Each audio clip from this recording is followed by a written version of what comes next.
Hello, আসসালামু আলাইকুম everyone. কী অবস্থা? সবাই কেমন আছেন? আমি এখানে মাংস কষাচ্ছি।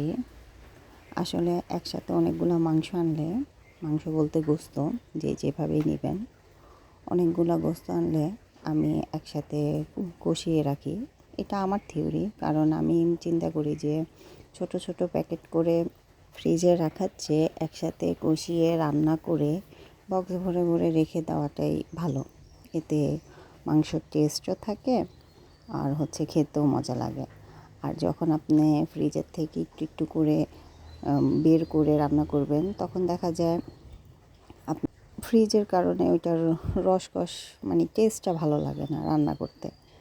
তো আমি এভাবেই আগে কষাই তারপরে আস্তে আস্তে মশলা দিয়ে রান্না করে ফেলি। যদি সময় থাকে একসাথে রান্না করে ফেলি, আর না হলে আনার পরে ধুয়ে কেটে টেটে ধুয়ে তারপরে কষায় রাখি, পরের দিন রান্না করি।